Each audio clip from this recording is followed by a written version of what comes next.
Welcome to Abilene School District. This is Food Service Director, Caleb Anglo, and I am so glad to meet you and have just a chat with you to give you a couple of thoughts on what we are doing in the food service department. I have several managers, 5 managers for the 5 schools that we have. We have Kennedy, McKinley, we have Eisenhower, we have middle school, and we have high school. It's been an experience. It's just been lovely to serve your kids and interacting with them and just seeing what they like, what they don't like, and just trying to find out how they want us to serve them better. And that, in a big, big way, is shaping our goals moving forward. So, in a nutshell, I'm going to go ahead and lay out our goals regarding how we want to serve this district better. And the outline will follow after the menu. Of course, you know that our food service is all about meals. But we also have realized that, kids are developing very sensitive palates because right now, a child may want whatever she or he wants to eat, and a child has a right of not eating what he or she does not want to eat. And we as chefs or culinarians who are in charge of this are having goals that will address all these problems, or all these challenges. I like calling them challenges because that way you look at a glass as half full rather than a glass that is half empty. So I'm going to outline my goals in terms of the meals that are required. Now, the other goal that we are looking at in the course of this year as the food service department is how we run the department. Like any other department, like any other business, we have the cost that goes with it. And all these monies are parents' monies. Parents will always give us money or send money to us, and they will expect that we manage that money well and we prepare meals that will meet the requirements of course, the federal government, but at the same time make sure that we are taking care of their kids well. So that's an area that for a long time has been overlooked in the food service department under the district. And that's an area that I'm going to talk about for a little bit, just to make sure that we do understand where we are headed to. So back to my point. But just before we do that, I'm going to let you know that October is our what we call the National School Lunch Week, and that is the goal for our October month. It's National School Lunch Week, and we have a theme that says school lunch, lots to love. We are just challenging our students and staff and school officials to share what each loves most about lunch, school lunch, with parents, school officials, media, like I'm doing now, and the general public. So again, October is going to be our school. Every year in October, we do what we call a school lunch week, and this time it's running between the 15th and the 19th of October, and we will focus on just interacting with students and staff and media, and telling each one of us what we love or we do not love. So that is something that I want to hear from students, I want to hear from parents, I want to hear from staff, so that I can bring all those ideas together and help us to make or develop better menus for the students. So I will go back to the menus. When we look at what we serve kids in a nutshell, we serve kids from a template, and this template is called a menu. That is our basic template that we use when we are serving kids. And out of this menu, there comes a lot of things. There comes planning. We have to think about the nutrients that are in everything that we are going to give these kids.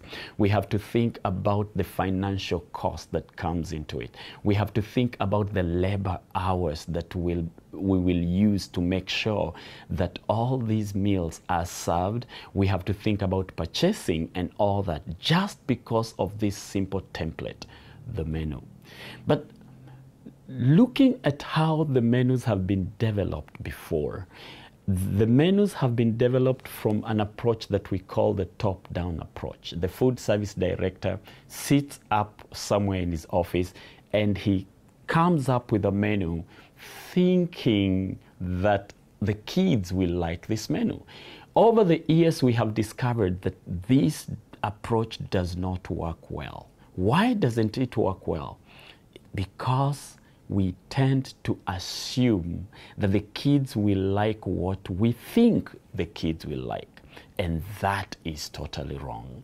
Moving forward, as a food service director and my managers, we are beginning to change this approach.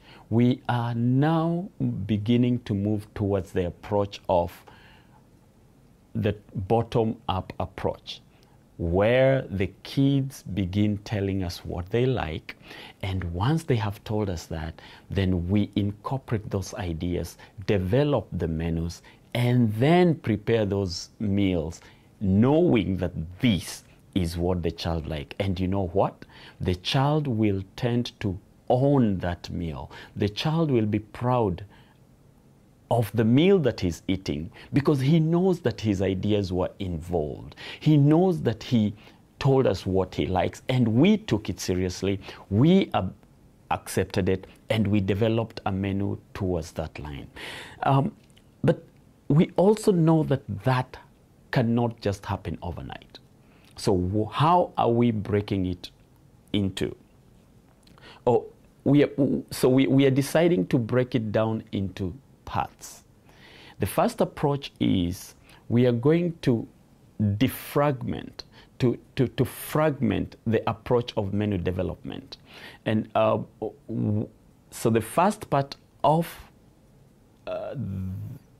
the development process is I'm going to involve the managers more for the first half of this year. What do I mean by that? Instead of me as a food service director sitting down and deciding what the menu or what the child will have, I'm going to involve managers more, because managers have interacted with the students. Managers have fed these kids over years, and they now can tell from experience, or they can see the menu through the eyes of the student. Now, what we are doing this semester is we are having managers develop menus or give me the ideas of what they think the kids like through the eyes of the children. And once we have done that, we came up with psycho menus based on what the managers thought that kids would like through the eyes of the kids, of course, and we have developed the first part of the menu. And the menu itself is picking up pretty well. We are so excited with it. Now, next semester, we go to the next approach. Once the menu is established in terms of the managers giving us ideas of what the children need or like, the next semester we will begin incorporating the ideas of the students. We will sample the meals, we will do samples, we will take surveys, we will interact with the kids, and we will let them tell us what they think they like. And it's okay for a child to say they don't like a particular meal. Let me give an example here. We all know macaroni and cheese. Kids in the at the elementary level tend to like or to love macaroni and cheese a lot. But as you go up the ladder, as you go to middle school, and as you go up to high school, that meal tends to be less and less popular. Now, the only way to try and appease the palate of a high school student who does not like macaroni and cheese as much as the elementary kid would, we would then focus on what we call diversifying the menu, so that the manager at high school does not have to serve macaroni and cheese just because it's a menu item at the elementary level. So those are some of the things that we are looking at in terms of making the menu work better, both for us and the elementary school kids, high school kids, elementary kids, and of course, middle school kids. Now, the second approach that we are taking in terms of how to develop or make the food service department work better is looking a little bit at the business side of it. My experience with the food service departments and the school districts is that most often than not, we have ended up running at a loss. And when we do our profit and loss analysis at the end of the year, we are down, or we are in the red, so to speak, just because we are oblivious of what goes into the menu when we look at the business side of it.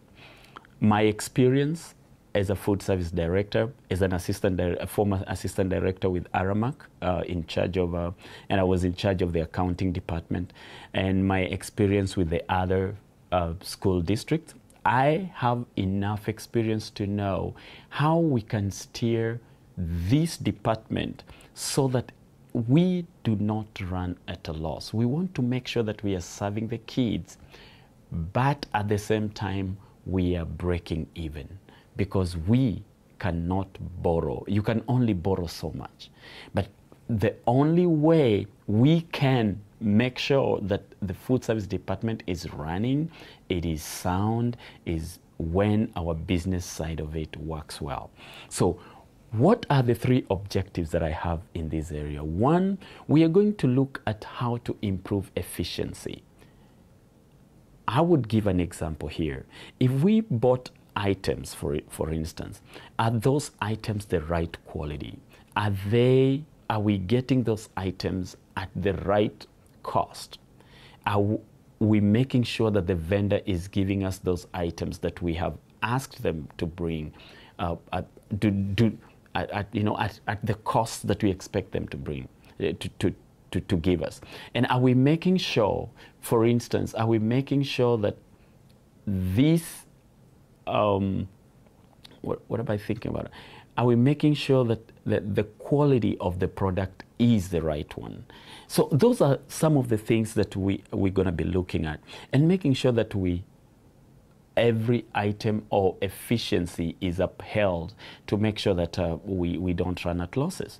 The other thing that we have to look at when we are looking at the accountability or the financial side or the business side of it is we are going to have to hold ourselves accountable. When a meal or when we receive products, for example, from the vendor, can we track those products to make sure that the end product reaches the client? In this case, the client is our child.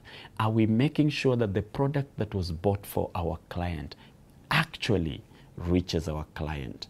So that is an area that we want to look at. The third area that we will look at in terms of the finances is the area of cost control. Are we making sure that the labor hours that we need are in line with the time and the products that we are producing? We can end up having a lot of labor hours vis-a-vis the amount or the revenue that we are earning when we process this product. So we want to make sure that we have the right labor hours. We want to make sure that the products we are buying will reach the student. We will track it. We will hold ourselves accountable and make sure that this product is not getting lost, or we are not getting a product that is not the right quality for our students, and that we are getting our products in time to feed our students. Those are some of the areas that we are going to focus on this semester with regard to the business side of it. What are some of the advantages that this would give us? when we are efficient, or when we are making sure that our expenditure is in line with our revenue, then we will give back to the children more. And this is the example that I'm thinking about. For instance, if we are operating in the black, or we are working in a way that our revenue is higher than the expenditure, then we have a leeway of making sure we give back to the students. We get better products for the students. We make sure that sometimes we give them a little more extra because of the savings that we have. The second way that we can give back to the community is improving our kitchens. Let's say, for instance, we have run, at the end of the year, we have a surplus, and either Kennedy or McKinley or high school does not have a skillet, for example. Do we have a little extra money that we can use to get this equipment that will help us to serve our kids better?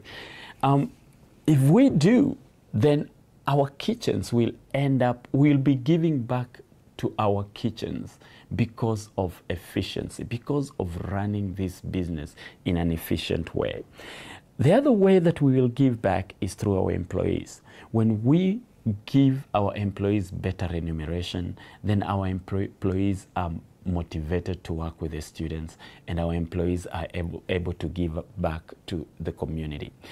Then moving forward, we also intend to interact with parents more. We intend to interact with the community more, and we intend to serve the community much better. I hope this gives us a good snapshot of where we are headed as the food service department. We are so glad to be with you guys. We are so glad that you have given us the opportunity to serve you, and you can be rest assured that that is what we're going to do. And 1 year down the road, you will see the benefits of this permeate through the community, permeate through what kids are going to be telling you. And we hope that this is going to help our community in ways that are way beyond our thinking and understanding. Thank you so much, and I hope you follow us on Facebook.